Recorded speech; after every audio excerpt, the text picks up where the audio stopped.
Thriller নির্মাতা হিসেবে পরিচিতি আছে ভিকি জাহেদের। থ্রিলারের সঙ্গে অতি প্রাকৃত বিষয়টাকে মিলিয়ে নতুন কিছু দেখাতে পছন্দ করেন তিনি। তেমনই এক গল্পে ভিকি এবার বানিয়েছেন নাটক খোয়াবনামা।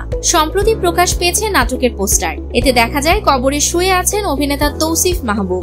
তার শরীরের উপর ছড়িয়ে আছে সাপ। পোস্টারটি শেয়ার করে ভিকি লিখেছেন, প্রেম ও যুদ্ধ কখনো পরিকল্পনা মাফিক হয় না। তৌসিফ জানালেন, এই নাটকের জন্য তার শরীরের উপর ছেড়ে দেওয়া হয়েছিল জ্যান্ত সাপ। জ্যান্ত সাপের কথা জানানোর পর অনেকেই তৌসিফের কথা বিশ্বাস করতে পারছিলেন না। বিষয়টি টের পেয়ে শুটিং এর ভিডিও আপলোড করেছেন অভিনেতা, যেখানে দেখা যায় কবরে শুয়ে থাকা তৌসিফের উপর ছেড়ে দেওয়া হচ্ছে সাপ। বাস্তব জীবনের সাপ ভীষণ ভয় পান তৌসিফ। স্বাভাবিকভাবেই তাই সাপ নিয়ে শুটিং করতে ভয় পাচ্ছিলেন অভিনেতা। নির্মাতাকে জানিয়েছিলেন দৃশ্যটা যেন একেবারে শেষে করা হয়। অভিনেতার কথা মতো সর্বশেষে এই দৃশ্য শুট হলেও তার মধ্যে কাজ করছিল ভয়।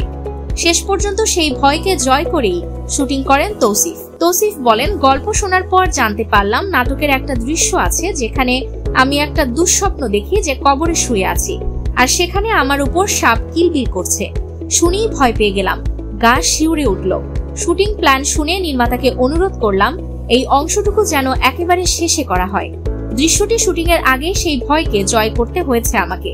শুটিং এর অভিজ্ঞতা জানিয়ে তৌসিফ বলেন, মানুষের সবচেয়ে বড় ভয় হলো মৃত্যু ভয়, কিন্তু জীবিত হয়েও আমাকে কবরে শুয়ে থাকতে হয়েছে। আমাকে কাফনের কাপড়ে মোড়ানো হয়েছিল।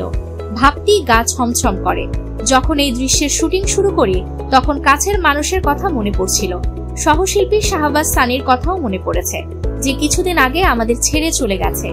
কবরে শোয়ার পর মনে হচ্ছিল সবাই আমাকে মাটি চাপা দিয়ে দিবে। 6টি জ্যান্ত সাপের সঙ্গে আধা ঘন্টার বেশি সময় আমাকে কবরে থাকতে হয়েছে। ওই 30 মিনিট আমার কাছে 30 বছরের মতো মনে হচ্ছিল। এতটা ভয় পেয়েছিলাম যে কয়েকজনকে ফোন করে মাফও চেয়ে নিয়েছি। মৃত্যুর ভয়, কবরের ভয় ও সাপের ভয় সব একসঙ্গে জয় করতে হয়েছে।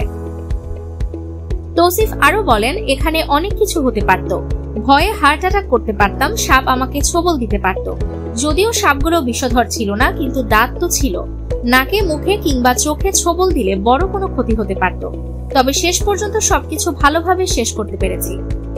ভয় জয় করা শুটিং এর অভিজ্ঞতা জানালেও নাটকের গল্প নিয়ে এখনই কিছু বলতে চাননি তৌসিফ। তিনি বলেন, গল্প নিয়ে এখন কিছু বলতে চাই না। পোস্টারের এই আকর্ষণটা বজায় থাকুক। এটা কি কবরের আযাব নিয়ে গল্প, নাকি হরর কিংবা থ্রিলার, নাকি রোমান্টিক কোনো গল্পের নাটক, তা এখনই জানাতে চাই না। তবে এটা বলতে পারি, টিজার প্রকাশ করলে সবার আগ্রহ আরো বাড়বে। খোয়াবনামা নাটকে তৌসিফের সঙ্গে আরো অভিনয় করেছেন তানজিন দিশা, একে আজাদ সেতু প্রমুখ। শিগগির ক্যাপিটাল ড্রামা ইউটিউব চ্যানেলে প্রকাশ করা হবে নাটকটি।